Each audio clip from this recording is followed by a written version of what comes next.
Bismillahirrahmanirrahim. Alhamdulillahirabbil alamin. Wassalatu wassalamu ala asyrafil anbiya wal mursalin wa ala alihi wa sahbihi ajma'in. Assalamualaikum warahmatullahi wabarakatuh.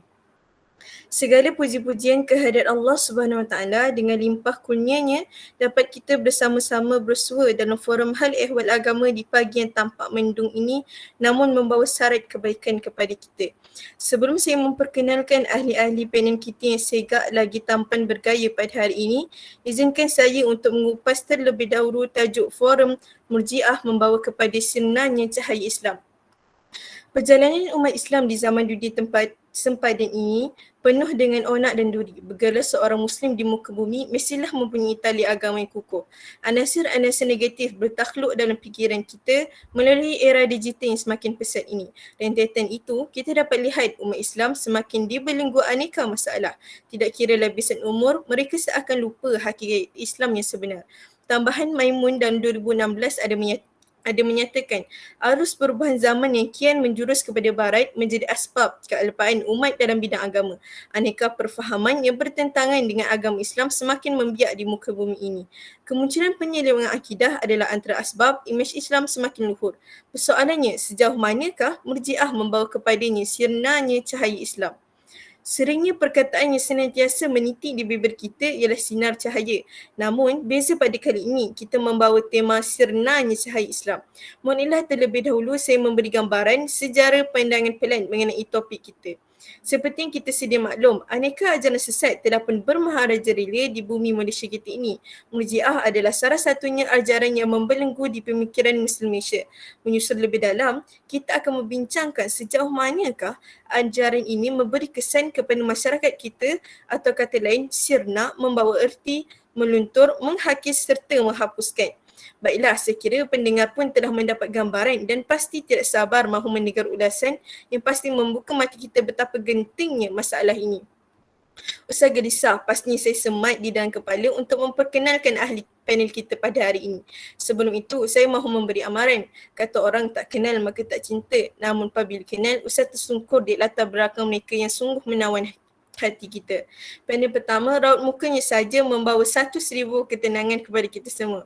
Beliau diberi nama Dr. Nur Uswatul Hasanah selaku pendakwah bebas yang berasal dari negeri Pulau Pinang. Apa khabar saudari? Alhamdulillah.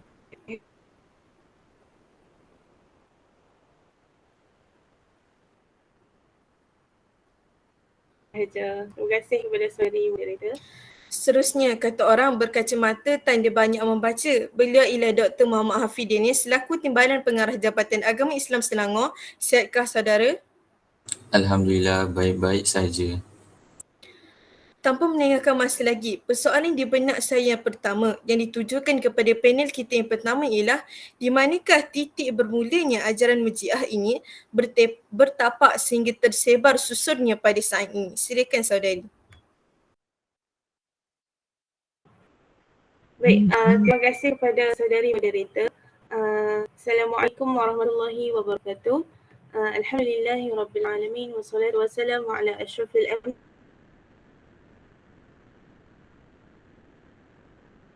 anbiya wa ala alihi wa barakatuh.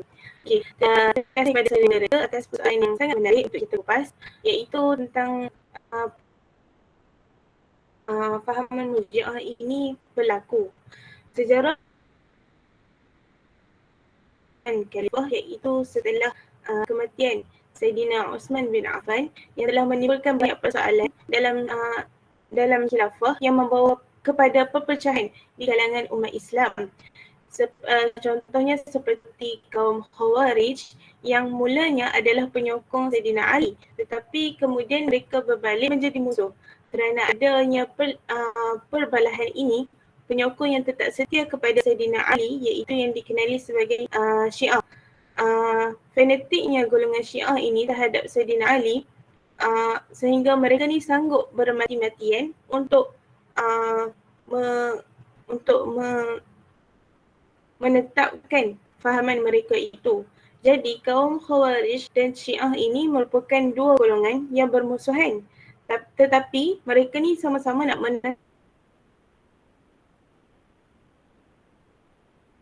tentang kekuasaan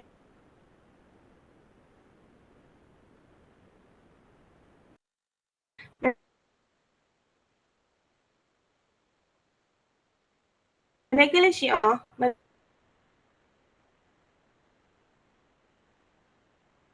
Mereka menentang kerana mereka menganggap adalah untuk merampas kekuasaan Sayyidina Ali dan turunnya.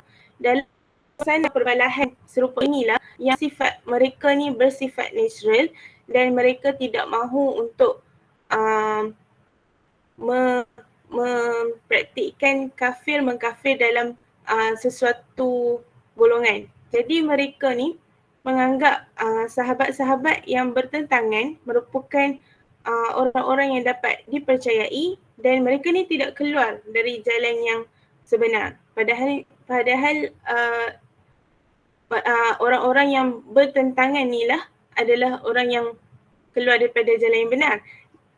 Mereka juga berpendapat bahawa tiada siapa yang salah dan tiada siapa yang benar.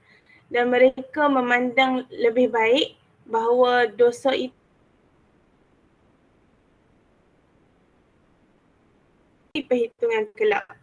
Dan ada beberapa teori lain yang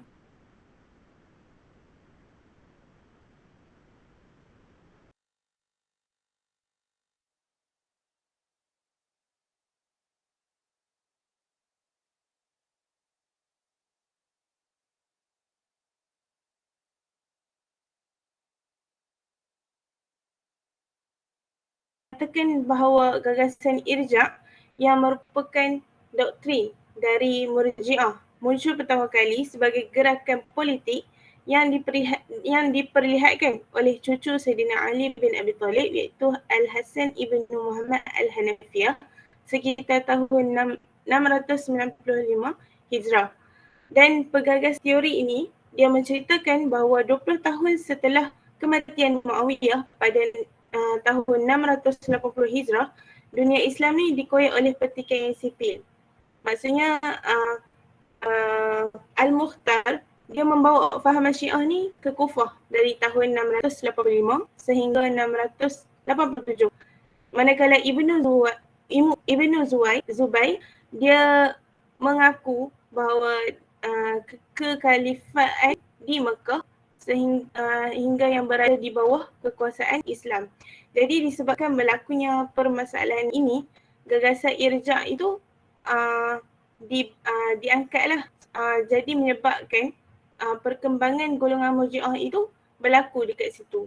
Dan yang ketiga, di mana Sayyidina Ali ni, Sayyidina Ali melakukan perseteruan dengan Muawiyah yang mana dilakukan tahkim. Tetapi kelompok Ali ni terpecah pula kepada dua kubu iaitu yang pro dan yang kontra. Kelompok yang kontra ni yang dipanggil sebagai Khawarij. Mereka menentang majlis tahkim kerana mereka menganggap ia bertentangan dengan Al-Quran. Dan manakala yang sebahagian lagi itu dipanggil sebagai golongan Murji'ah. Mereka ini berada di tengah masalah. Mereka tak nak menuduh siapa yang salah dan siapa yang betul. Mereka menganggap bahawa dosa orang yang melakukan dosa itu hukumannya akan ditangguh ke perhitungan yang kelak. Jadi itu sedikit sebanyak sejarah perkembangan Murji'ah ini berlaku. Saya serahkan kembali kepada saudari moderator.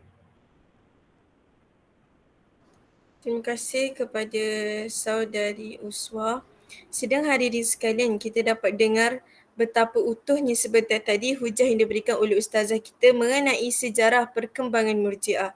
Sudah terang lagi bersuluh ajaran ini telah pun lama berpelesiran di bumi ini. Saudara-saudari, bunyi tidak akan terhasil sekiranya bertepuk sebelah tangan saja. Fikir-fikirkan. Namun, itu bukan persoalan kita yang kedua. Sekadar memberi cerminan dan ringkasan total. Tampak Tuan Jejaka kita sudah tidak sabar untuk melontarkan kata-katanya. Baiklah, bolehkah Tuan Saudara memberikan pandangan mengenai ciri-ciri yang dipegang golongan Murji'ah? A'udzubillahi minasyaitonirrajim. Bismillahirrahmanirrahim. Alhamdulillahirabbil alamin wassalatu wassalamu ala asyrafil anbiya'i wal mursalin wa ala alihi wa sahbihi ajma'in. Berkenaan dengan ciri-ciri Murji'ah, Murji'ah terbahagi kepada dua golongan besar, iaitu kelompok moderat dan ekstrim. Kemunculan dua golongan ini berkaitan dengan perbezaan pendapat di kalangan para tokoh aliran Murji'ah. Dikutip dari buku Akidah Akhlak karya Syihabul Mihaluddin, iaitu pemikiran golongan-golongan dalam aliran Murji'ah seperti berikut. Yang pertama, pemikiran Murji'ah moderat, dan yang kedua, pemikiran Murji'ah ekstrim.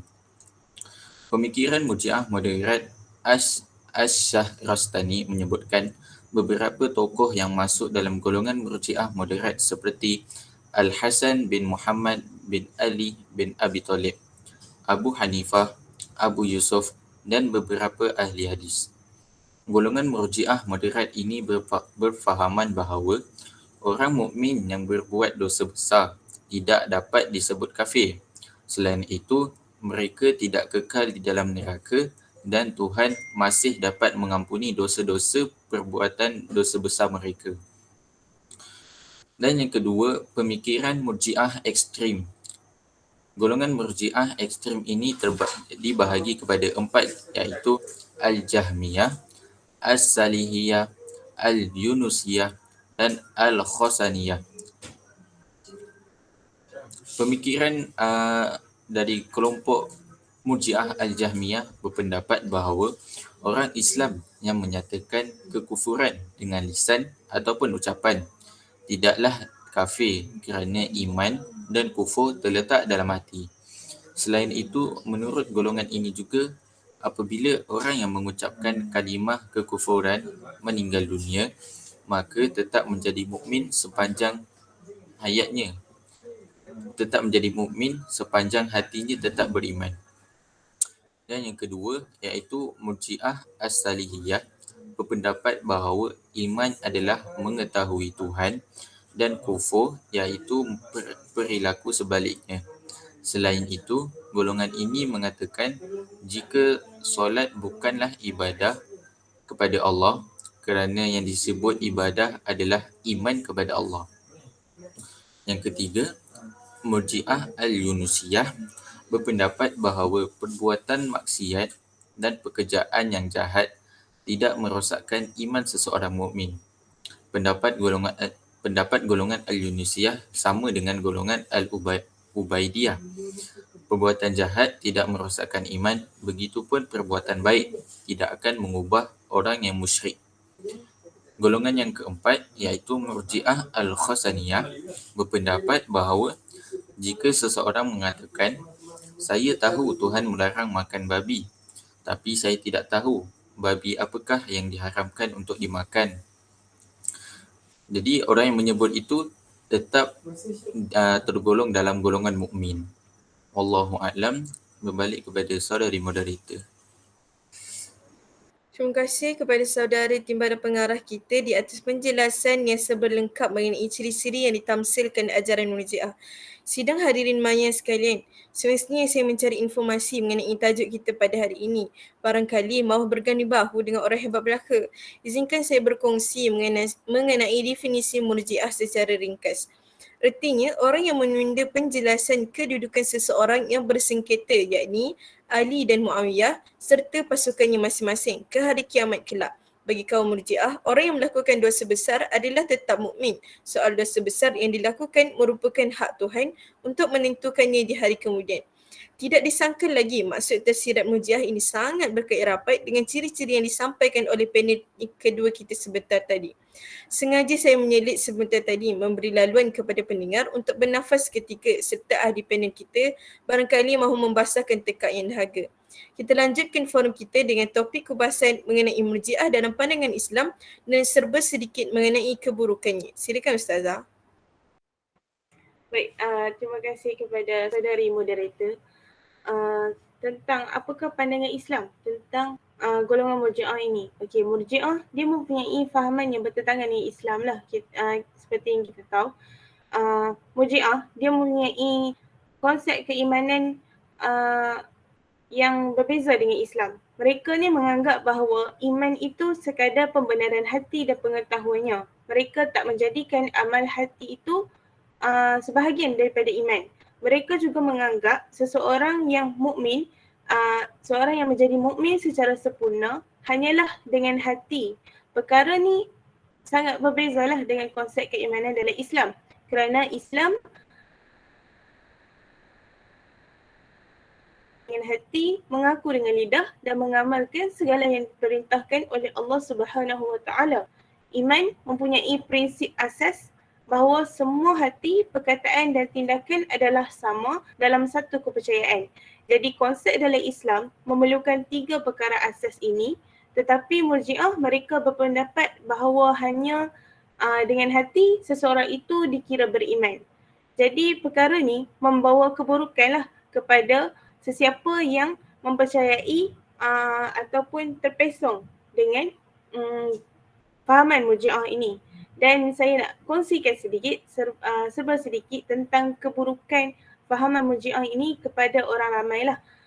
Pemikiran Murji'ah dia membuka pintu bagi orang-orang yang melakukan kerosakan dalam agama. Contohnya mereka melakukan banyak maksiat lah. Tetapi bila mereka berpegang dengan fahaman Murji'ah, maka mereka akan terus melakukan dosa sebab Murji'ah mereka menganggap bahawa seseorang itu akan dikira beriman. Jadi tak kisahlah mereka melakukan maksiat ataupun mereka melakukan amal soleh, benda tu tak mempengaruhi keimanan mereka. Yang mempengaruhi hanyalah niat. Dan yang kedua iaitu fisabilillah dan juga amal ma'ruf nahi munkar. Dekat sini disebabkan kita niat sahaja tanpa kita beramal, jadi tiadalah istilah amal ma'ruf dan nahi munkar ataupun jihad fisabilillah.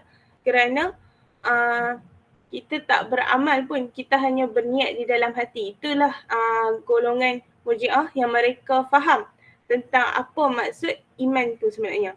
Dan yang ketiga, kaum Murji'ah ni mereka menyamakan orang yang melakukan amal soleh ataupun orang yang beristiqamah dengan jalan Allah Subhanahu Wa Taala dengan orang yang fasik, iaitu orang yang sering melakukan maksiat. Bila mereka menyamakan, itu adalah satu perkara yang salah lah. Kerana menurut mereka amal soleh itu tak mempengaruhi keimanan dan juga perbuatan maksiat pun tidak mempengaruhi keimanan.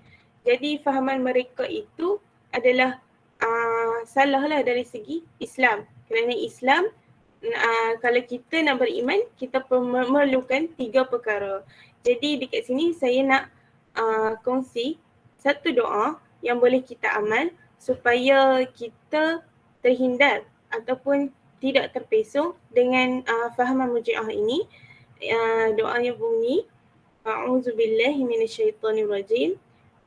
Allahumma arinal haqqa haqqa warzuqna ittiba'ah wa arinal batila batilan warzuqna ijtinabah. Maksudnya di sini, ya Allah, kau tunjukkanlah kepada kami kebenaran itu sebagai itu, dan tunjukkanlah kepada kami juga kebatilan itu sebagai kebatilan, dan rezekikan kami ataupun jauhkanlah kami daripada kebatilan itu. InsyaAllah dengan doa ini kita dapat menghindarkan diri.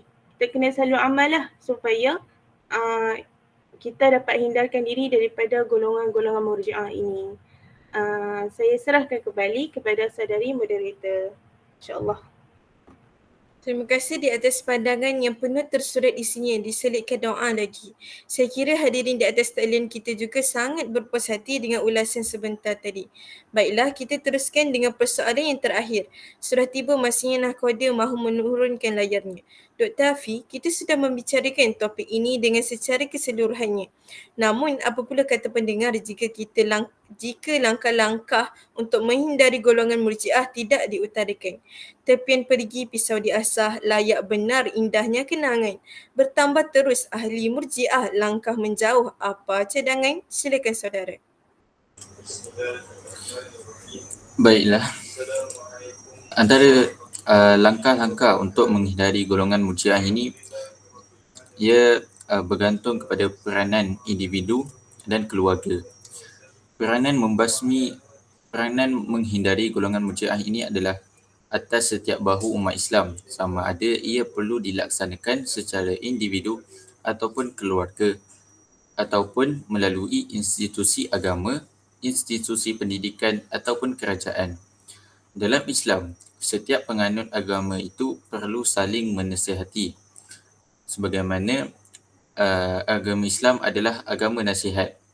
Diriwayatkan oleh Muslim daripada Tamim Ad-Dari radhiyallahu anhu bahawa Rasulullah sallallahu alaihi wasallam bersabda, "Ad-dinun nasihah, qulna liman qala lillahi wa li kitabihi wa li rasulihi wa li a'immatil muslimin wa ammatihim." Maksudnya, agama itu nasihat. Kami berkata, bagi siapa?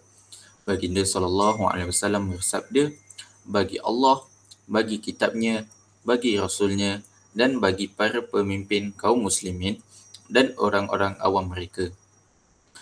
Agama itu nasihat bermaksud bahawa agama berperanan mengawal serta memberi petunjuk kepada manusia agar menjadi insan yang baik dan sempurna, seterusnya mendapat keredaan Allah Subhanahu Wa Taala.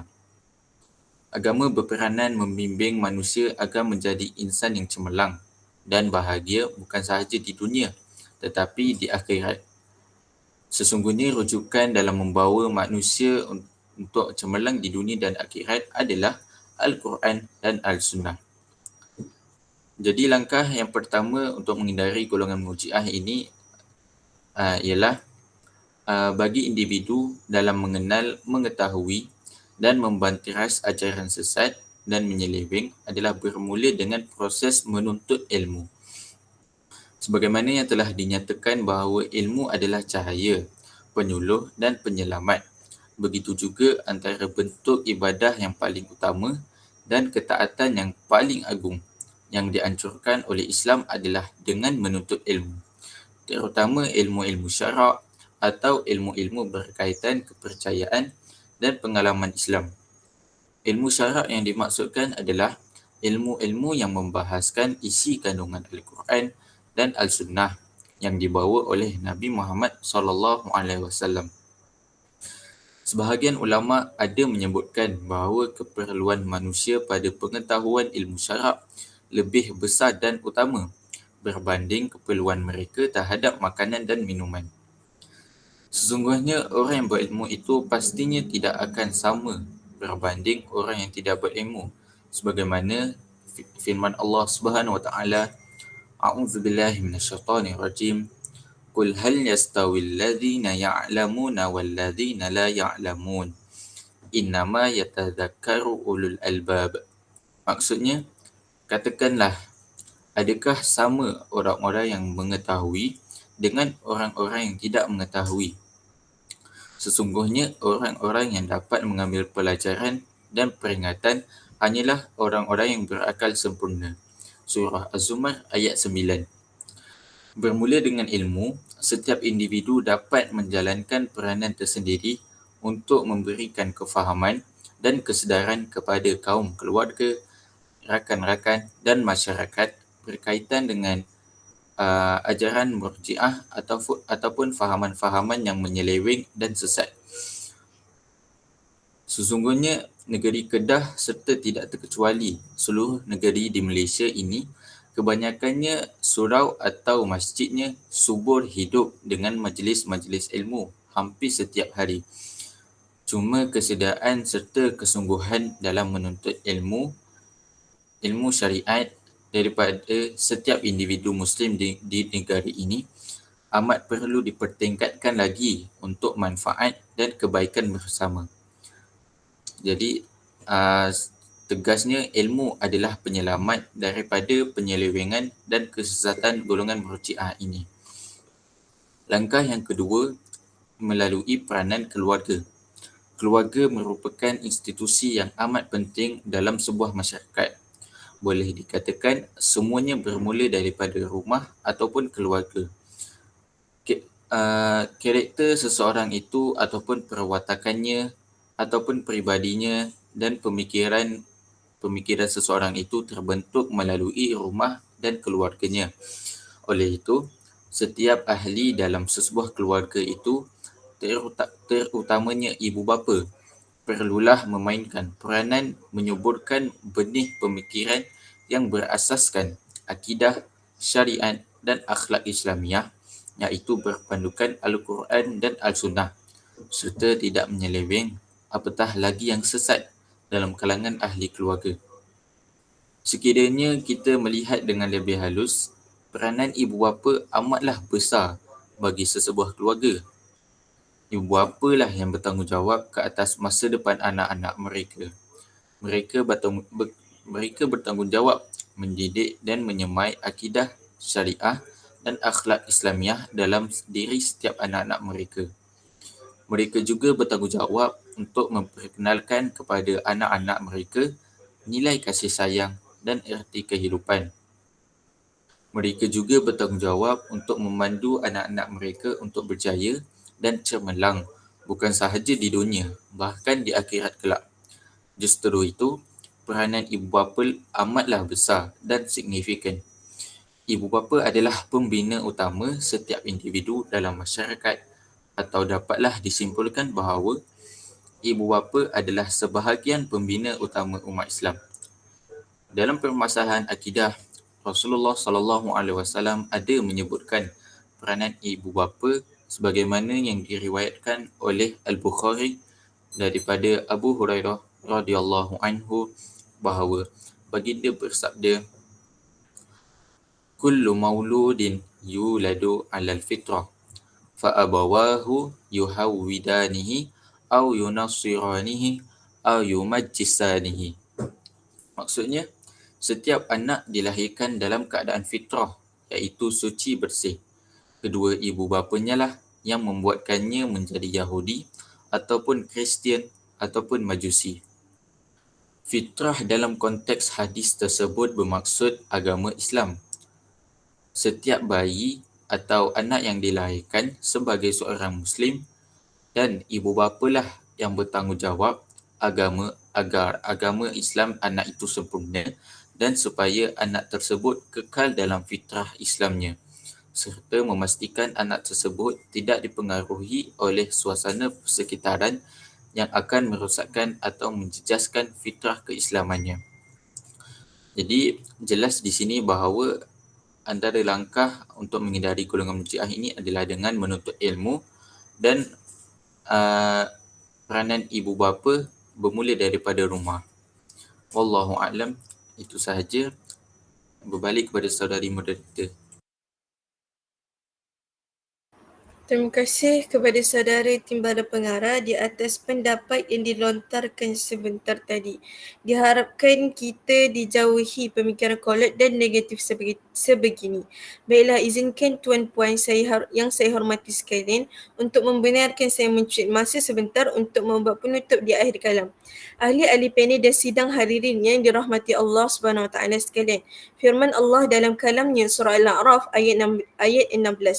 أعوذ بالله من الشيطان الرجيم قال فبما أغويتني لأقعدن لهم صراطك المستقيم.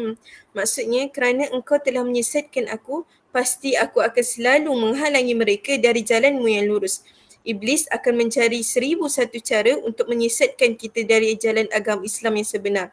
Termasuklah dengan menghasut kita menerima ajaran lain seiring dengan Islam. Oleh itu, usahlah kita menempatkan diri kita di tepi gaung kebinasaan. Kita mestilah yakin bahawa hanya ajaran Islam sebagai fitrah umat Islam. Secara keseluruhannya, kita perlulah cakna dengan bentuk kehidupan di sekeliling kita. Dikhawatiri tanpa sedar kita telah pun termasuk dalam agenda golongan ini. Hal ini untuk memastikan agar kita terlepas dari gari ajaran yang bertentangan dengan syariat Islam. Kita perlu sedar bahawa soal ini tidak boleh dibawa main kerana ia boleh meranggut nyawa iman manusia, serta ia akan memberi kesan yang besar dalam segenap aspek, terutamanya aspek kerohanian. Oleh itu, semua pihak perlulah bekerjasama melakukan pelbagai alternatif agar imej Islam kembali bertukar dari sirna kepada sinar cahayanya. Semoga forum yang serba indah ini didoakan agar dapat kita sentiasa bersatu di atas keutuhan iman yang sama. Semoga dengan usaha murid ini kita bersua di jannah bersama. Itu sahaja yang mampu saya simpulkan bagi sesi forum Murji'ah membawa kepada sirnanya cahaya Islam pada kali ini. Jika saudara Ustazah dan saudara panel Dr. Hafizudi, marilah kita tandang bertandang bersua di forum yang membincangkan tajuk ini lebih terperinci di lain hari dan lain masa. Terima kasih sekali lagi saya ucapkan kepada hadirin yang melapangkan waktu di atas sumbangan menjadi ahli majlis ilmu kita pada hari ini. Dan sekarang penghargaan saya berikan kepada ahli-ahli panel kita kerana sudi duduk dalam satu platform demi kesejahteraan umat sejagat. Saya sudahi dengan tepuk dada tanya imam. Sekian, barakallahu fikum.